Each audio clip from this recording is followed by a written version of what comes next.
भारत ने किया दोस्त रूस के यहाँ कावेरी 2.0 का सफल टेस्ट। दुनिया हैरान। दोस्तों, रूस के आसमान में -50 डिग्री का जमा देने वाला तापमान, 40,000 फीट की ऊंचाई और एक विशाल इल्यूजन IL-76 विमान का एक विंग, जिस पर एक ऐसा सीक्रेट इंजन बंधा था जिसकी धड़कन दिल्ली से लेकर वाशिंगटन तक सुनी जा रही थी। और ठीक उसी वक्त अमेरिका अचानक से भारत के लड़ाकू विमानों के लिए GEF 404 इंजनों की सप्लाई को रोक देता है, वो भी बिना कोई ठोस कारण बताए, सीधे 2 सालों के लिए। लेकिन क्या ये महज एक ग्लोबल सप्लाई चेन की समस्या थी या फिर वॉशिंगटन के रक्षा गलियारों के अंदर यह खौफ बैठ गया था कि भारत का कावेरी 2.0 अब उस मुकाम पर पहुंच गया है जहां अमेरिकी इंजनों की मोनोपोली हमेशा के लिए खत्म होने वाली है। दोस्तों, क्या सच में भारत के लड़ाकू विमानों को जमीन पर ही सड़ाने की कोई सोची समझी कूटनीतिक साजिश रची जा रही थी? दशकों से जो तकनीक अमेरिका और यूरोप ने भारत से छिपा कर रखी थी, वो सिंगल क्रिटिकल ब्लेड बनाने का जादुई फॉर्मूला आखिर रातों रात भारत के हाथ में कैसे लग गया? ये वो सवाल है जो आज ग्लोबल डिफेंस मार्केट के अंदर एक भूचाल ला रहे हैं। अमेरिका सोच में पड़ गया है, इजराइल सोच में पड़ गया है, पाकिस्तान और चीन सोच में पड़ गए हैं कि आखिर ये क्रिटिकल टेक्नोलॉजी जो इंजन बनाने की ब्लेड टेक्नोलॉजी है, वो आखिर भारत के हाथ कैसे लग गया। चलिए, आज के इस वीडियो में मैं आपको इसी के बारे में विस्तार से समझाऊंगा।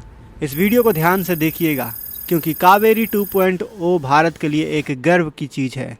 लेकिन वीडियो में आगे जाने से पहले अगर आप भी उन वैज्ञानिकों को सलाम करना चाहते हैं जिन्होंने दिन रात एक करके कावेरी 2.0 का इंजन बनाया, तो आप इस वीडियो को एक लाइक जरूर कीजिए और कमेंट बॉक्स में जय हिंद जरूर लिखिए। याद रहे, जय हिंद कहना हम सब के लिए गर्व की बात है। दोस्तों, साल 2026 के इस नए भारत ने कड़ा जवाब देते हुए दुनिया को अपनी इंजीनियरिंग का लोहा मनवा दिया है। DRDO और GTRE के वैज्ञानिकों ने वर्षों की कड़ी रिसर्च और तपस्या के बाद आखिरकार उस तिलिस्म को तोड़ दिया है जिसे जेट इंजन का हॉट सेक्शन कहा जाता है। टाइटेनियम और सुपर एलॉय के निर्माण के लिए देश के भीतर ही डेडिकेटेड मैन्युफैक्चरिंग प्लांट खड़े कर दिए गए हैं।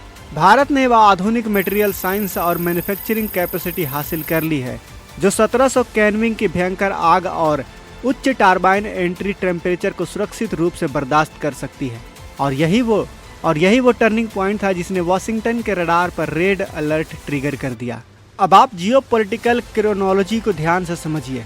जैसे ही कावेरी 2.0 ने लैब के अंदर अपनी टेस्टिंग में 17,000 केल्विन का वो जादुई आंकड़ा पार किया, वैसे ही अमेरिका की तरफ से जनरल इलेक्ट्रिक के इंजनों की सप्लाई में अचानक अड़चने आनी शुरू हो गई। भारत को अपने 83 तेजस मार्क A फाइटर जेट्स के लिए इन अमेरिकी इंजनों की सख्त जरूरत थी, लेकिन सप्लाई चेन का बहाना देकर डिलीवरी को सीधे 2 साल से ज़्यादा के लिए टाल दिया गया। अब सोचिए दोस्तों, हमारे एयरफोर्स के लिए जल्द से जल्द तेजस मार्क 1A की ज़रूरत है और अमेरिका भी ये बात अच्छी तरीके से जानता है। लेकिन उसने क्या किया कि उसने 2 साल के लिए इनकी डिलीवरी को देर कर दी, यानी डिले कर दिया। और इसीलिए कहा जाता है कि यह एक क्लासिकल जियोपॉलिटिकल प्रेशर टैक्टिक्स थी अमेरिका की। अमेरिका बहुत अच्छे से जानता था कि अगर भारत जेट इंजन बनाने में पूरी तरह से कामयाब हो गया तो बिलियंस ऑफ डॉलर का वो डिफेंस मार्केट हमेशा के लिए उनके हाथ से निकल जाएगा। लेकिन वॉशिंगटन के पॉलिसी मेकर्स ये नहीं जानते थे कि भारत इस ब्लैकमेलिंग का जवाब एक ऐसे मास्टर स्ट्रोक से देने वाला है जिसकी सीक्रेट स्क्रिप्ट रसिया के जमा देने वाले आसमान में लिखी जा रही है। जेट इंजन को जमीन पर लैब में चलाना एक अलग बात होती है, लेकिन जब लड़ाकू विमान 40,000 फीट की ऊंचाई पर होता है तो वहां ऑक्सीजन ना के बराबर होती है और बाहरी तापमान -50 डिग्री तक गिर जाती है। इसी हाई एल्टीट्यूड परीक्षा के लिए भारत ने कावेरी के ड्राई वेरिएंट को रसिया के हाई एल्टीट्यूड टेस्ट फैसिलिटी में भेजा था। मॉस्को के पास ग्रोमो फ्लाइट रिसर्च इंस्टीट्यूट में कावेरी को एक्सट्रीम परिस्थितियों के अंदर उड़ाया गया और 40,000 फीट की ऊंचाई पर 0.7 मैक यानी ध्वनि की 70% स्पीड पर यह देखा गया कि क्या इंजन बंद होने के बाद उस खतरनाक ठंड में फिर से स्टार्ट हो सकता है या नहीं। रसिया के आसमान में जो कुछ भी हुआ, उसने यह तय कर दिया कि इंजन का दिल एकदम सही धड़क रहा है और वो पूर्ण रूप से फ्लाइट वर्दी भी है। लेकिन फिर वैज्ञानिकों को लगा कि दिल धड़कने से फाइटर जेट नहीं उड़ता, उसे बाहुबली बनने के लिए मसल्स की भी जरूरत होती है। एक फाइटर जेट को दुश्मनों के मिसाइलों से बचने और डॉग फाइट करने के लिए अचानक स्पीड बढ़ाने के लिए एक अतिरिक्त झटके की जरूरत होती है जिसे आफ्टर बर्नर कहा जाता है।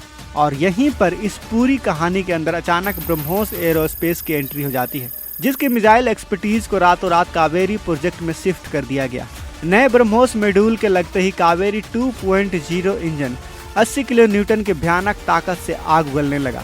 यह एक ऐसा रणनीतिक खौफ था जिसने ड्रैगन की भी नींदें उड़ाकर रख दी, क्योंकि 80 किलो न्यूटन के आफ्टर बर्नर थ्रस्ट अब एक ठोस हकीकत बन चुका है। दुश्मनों के लिए यह एक बुरे सपने जैसा है। आपको बता दो कि इस पूरी कहानी का सबसे बड़ा गेम चेंजर सिर्फ तकनीक ही नहीं है, बल्कि भारत का प्राइवेट सेक्टर है, जो काम 35 सालों से देश के टॉप सरकारी वैज्ञानिक हजारों करोड़ रुपए खर्च करके भी तय समय पर नहीं कर पा रहे थे। आपको जानकर हैरानी होगी कि गोदरेज एरोस्पेस जैसी एक प्राइवेट कंपनी ने डिजिटल ट्विन्स टेक्नोलॉजी के दम पर कुछ ही महीनों के अंदर ये काम पूरी तरीके से कर दिखाया। सुपर कंप्यूटर पर असली जेट इंजन का एकदम सटीक वर्चुअल क्लोन बनाकर हीट स्ट्रेट और संभावित फेल्यूर का लाखों बार सिमुलेशन किया गया। इस मॉडर्न अप्रोच ने डेवलपमेंट टाइम को दशकों से घटाकर कुछ ही महीनों में समेट दिया। 2027 के अंदर पहली बार हमारा स्वदेशी कावेरी 2.0 इंजन सीधे एक सुपरसोनिक तेजस विमान के ऊपर फिट किया जाएगा, जिसे फ्लाइंग टेस्ट बेस्ड कहा जाता है। लेकिन दोस्तों, आपको बता दूं कि कावेरी 2.0 प्रोजेक्ट का असली रणनीतिक कवर अब तेजस विमान कतई नहीं है, बल्कि भारत का टॉप सीक्रेट प्रोजेक्ट घातक ड्रोन्स है। ड्राई कावेरी इस घातक ड्रोन्स का दिल बनने जा रहा है, जो एक 6th जनरेशन का अदृश्य अनमैन्ड कॉम्बैट एरियल व्हीकल होगा। इसके साथ ही कावेरी 2.0 से जो डेटा और 1700 केल्विन की जो मेटलर्जी हमने सीखी है, वो भारत के 5th जनरेशन फाइटर जेट एमका के लिए 110 किलो से 120 किलो न्यूटन क्लास का महाविनाशक इंजन बनाने की हमारी नींव रखेगा।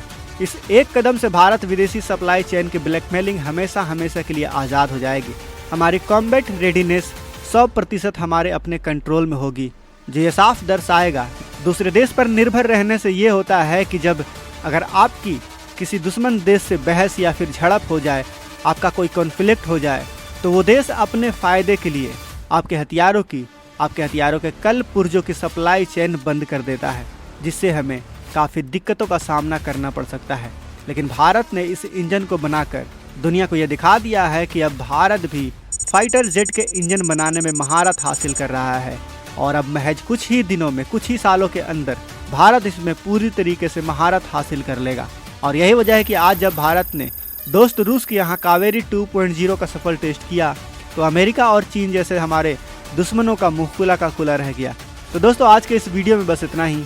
वीडियो पसंद आई हो तो इस वीडियो को एक प्यारा सा लाइक ज़रूर करें, और कावेरी 2.0 की इस ऐतिहासिक सफलता और गोदरेज जैसी प्राइवेट कंपनियों के इस चमत्कारिक प्रदर्शन को देखते हुए क्या आपको लगता है कि भविष्य में एमका जैसे एडवांस फाइटर जेट के इंजन का विकास अब पूरी तरीके से संभव हो पाएगा?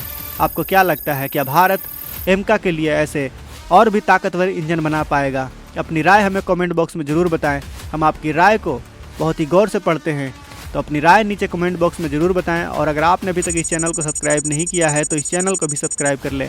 साथ ही बगल में जो बेल आइकन का बटन है उस पर ऑल पर भी क्लिक कर लें। मिलते हैं अगले वीडियो में। जय हिंद, जय भारत।